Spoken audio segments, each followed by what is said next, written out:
नमस्कार, मैं जितेंद्र चतुर्वेदी। नरेंद्र मोदी की अगुवाई वाली भाजपा को कैसे पटखनी दी जाए, 2024 में उसको सत्ता से बेदखल कैसे किया जाए, इसको लेकर व्यूह रचना शुरू हो गई है। और वो इसलिए भी क्योंकि ये जो 5 राज्यों के चुनाव संपन्न हो रहे हैं, वहां पर कांग्रेस को कुछ खास हासिल होने नहीं जा रहा है। अब ये अलग बात है कि इकोसिस्टम ने एक नरेटिव गढ़ा और खूब अभियान वगैरह चलाया कि नहीं साहब, यहां तो जो है कांग्रेस क्लीन स्वीप कर रही है। लेकिन जो संकेत आ रहे हैं वो ये बता रहे हैं कि यहां उल्टा होने जा रहा है, कांग्रेस जमीन बचा पाए यही उसके लिए बड़ी उपलब्धि होगी।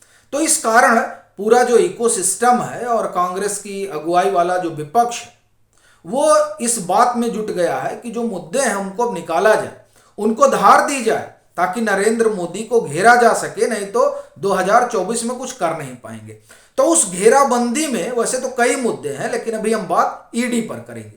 वो इसलिए चूंकि ईडी को लेकर खूब मुहिम चली और अभी तो सुप्रीम कोर्ट में एक सुनवाई भी चल रही है ईडी के ही मसले में, जहां कपिल सिब्बल से ऐसे सवाल पूछ लिए गए कि वो खुद हक्का बक्का रह गए। उन्होंने सोचा नहीं होगा। वैसे आप देखिए कि कपिल सिब्बल से इन दिनों जो सवाल पूछे जा रहे हैं, फिर वो चाहे 370 की सुनवाई के दरमियान पूछे गए हों या अभी जो पुनर्विचार याचिका में जो ईडी से जुड़ी हुई है उसमें पूछे गए हों, तो ये उनके लिए एक अलग तरह का अनुभव है।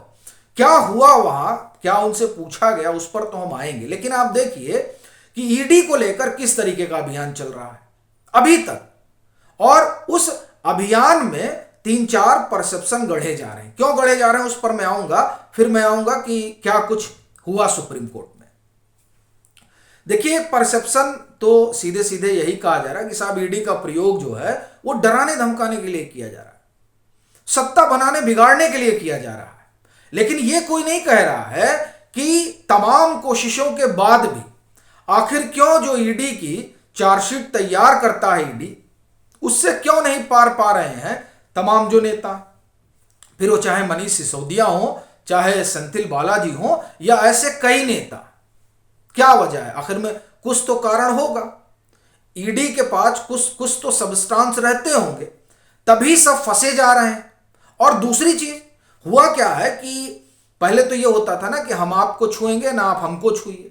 अच्छा, ये जो टर्म्स एंड कंडीशन थी ये नरेंद्र मोदी के आने के बाद से लुटियन में खत्म हो गई है। अब अगर आपके ऊपर भ्रष्टाचार के आरोप हैं तो आप धराएंगे जरूर, और उसमें अगर मनी लॉन्ड्रिंग का भी कुछ निकलेगा तो ईडी आपको दबोचेगी जरूर। तो इसलिए पूरे विपक्ष में हड़बड़ी है और वो चाहते हैं कि किसी तरह से इसको रोका जाए। और ये इसलिए जरूरी है उनके लिहाज से क्योंकि 2024 में चुनाव है। भाजपा से जो संकेत मिल रहे हैं उससे स्पष्ट है कि भ्रष्टाचार का मुद्दा सबसे बड़ा होगा कई मुद्दों में, यह भी एक मुद्दा होगा और इसका उनको डर सता रहा है।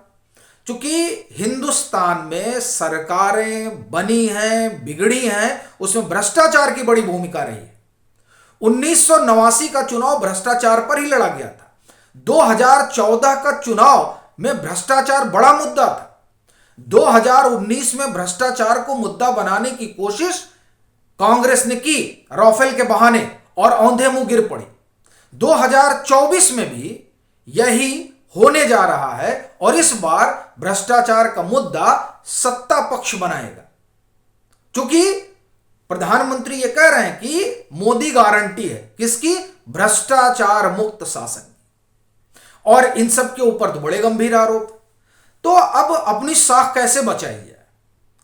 तो उसका सबसे अच्छा तरीका है कि सुप्रीम कोर्ट जाया जाए। कई बार गए, कभी एसके मिश्रा को लेकर गए, कभी ईडी के जो डायरेक्टर हैं उनकी जो नियुक्ति प्रक्रिया है उसमें बदलाव को लेकर गए, कभी कांग्रेस गई, कभी एक्टिविस्ट गए, या मैं कहूं कि इकोसिस्टम के लोग गए, कभी तो 250 लोगों की पीआईएल पड़ गई कि पीएमएलए एक्ट की जो धाराएं हैं ये बड़ी कठोर हैं, इसमें फेरबदल होना चाहिए। हासिल कुछ नहीं हुआ। एक बार की तो सीजीआई की बेंच में ही पहुंच गए कि साहब ईडी और सीबीआई का दुरुपयोग हो रहा है, कुछ नहीं हुआ। आप देखिए संजय सिंह इस बात को लेकर गए, कुछ नहीं हुआ। मनीष सिसोदिया इसी बात को लेकर गए, कुछ नहीं हुआ। अभिषेक बनर्जी इसी बात को लेकर गए, कुछ नहीं हुआ। सेंथिल बालाजी इसी बात को लेकर गए, कुछ नहीं हुआ। और सबसे बड़ा प्रहार तो तब हो गया जब मनीष सिसोदिया की जमानत याचिका खारिज हो गई। तो ये जो परसेप्शन बनाने की कोशिश में लगे हुए थे कि देखिए हम तो ईमानदार हैं और ये लोग सत्ता का दुरुपयोग कर रहे हैं, ये बात बन नहीं पाई। तो अब जो है ये पुनर्विचार याचिका पड़ी है कि ये जो prevention of money laundering act के तहत ईडी को शक्तियां मिली हैं, ये शक्तियां ठीक नहीं है। इन शक्तियों के साथ जो है खिलवाड़ किया जा रहा है और इस तरह की शक्ति तो बड़ी लोकतंत्र के लिए खतरा। कपिल सिब्बल कह रहे हैं भाई।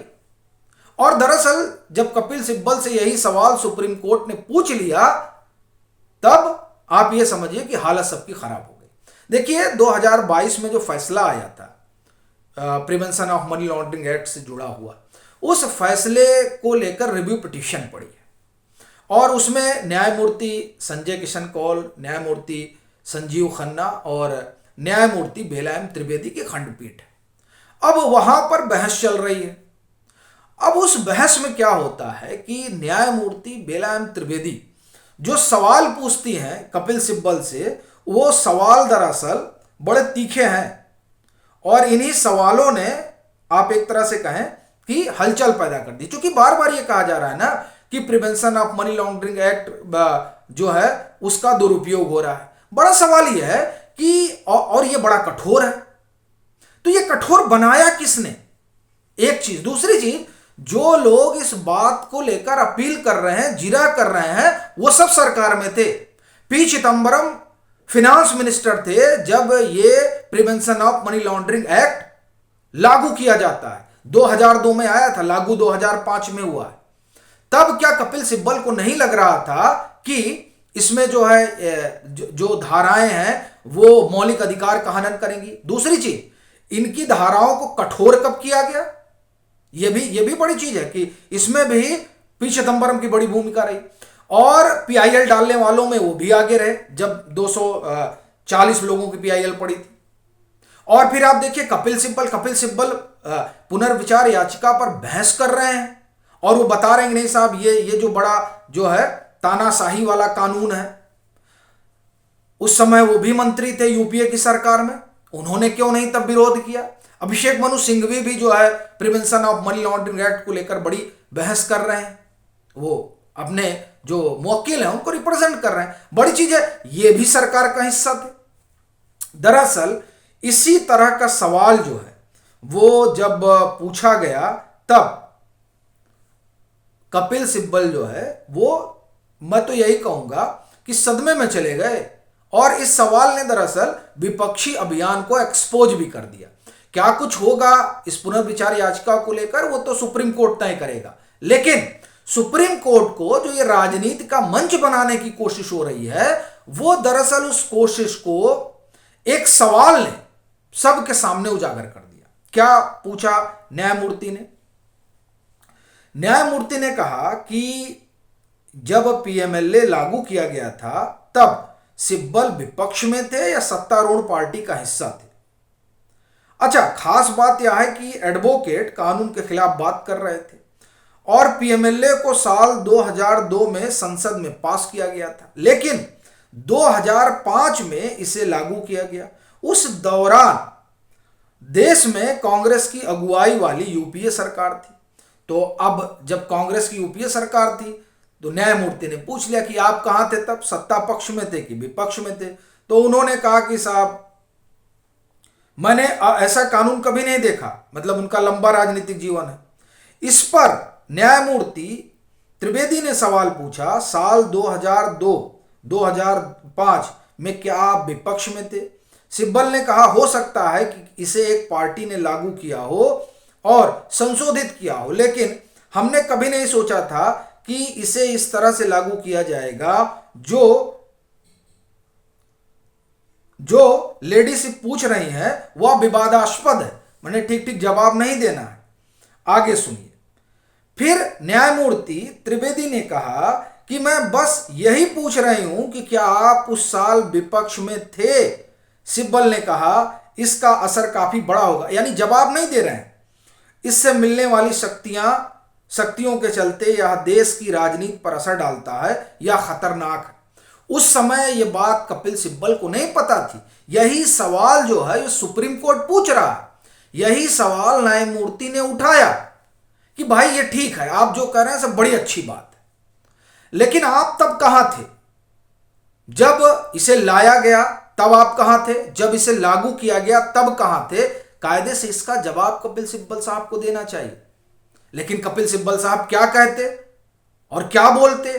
अब ये इसलिए क्योंकि जो राजनीति चल रही है उस राजनीति का एक तरह से खुलासा हो गया। क्योंकि हमने जैसा कि पहले भी आपको बताया कि कोशिश यह है कि सुप्रीम कोर्ट से कुछ ऐसा पीएमएलए एक्ट को लेकर आ जाए जो एडवर्स हो नरेंद्र मोदी सरकार के, यानी नरेंद्र मोदी सरकार के खिलाफ कुछ ऐसा सुप्रीम कोर्ट बोल दे prevention of money laundering act के मसले में कि इनको राजनीतिक हथियार मिल जाए। और देखिए ये बात तो कोर्ट भी समझ रहा है, कम से कम जब ये सवाल पूछा गया तो जाहिर सी बात है कि जो पॉलिटिक्स ये कर रहे हैं वो सबको समझ में आ रहा है। और इसी में आगे सम्मन को लेकर न्यायमूर्ति त्रिवेदी पूछती हैं। देखिए सम्मन वाला बड़ा मसला है, क्योंकि आप देखें कि ये सम्मन ही हुआ था अरविंद केजरीवाल को, तो यही कपिल सिब्बल हैं, इन्होंने बाकायदे कहा था कि कोर्ट को ध्यान देना चाहिए, ऐसे तो ये सबको जेल में डाल देंगे। अब सम्मन पर क्या कहा जा रहा है? सम्मन को लेकर भी उन्होंने सवाल पूछा। उन्होंने कहा, यानी न्यायमूर्ति बेलैम त्रिवेदी ने, सम्मन में आपके गवाह आपको नहीं, सम्मन जब हुआ है तो उसे जिसे भी बुलाया जा रहा है गवाह के तौर पर भी बुलाया जा सकता है। हो सकता है कि आप आरोपी के बारे में कुछ जानते हो। सम्मन कैसे अनुच्छेद 21 का उल्लंघन करता है?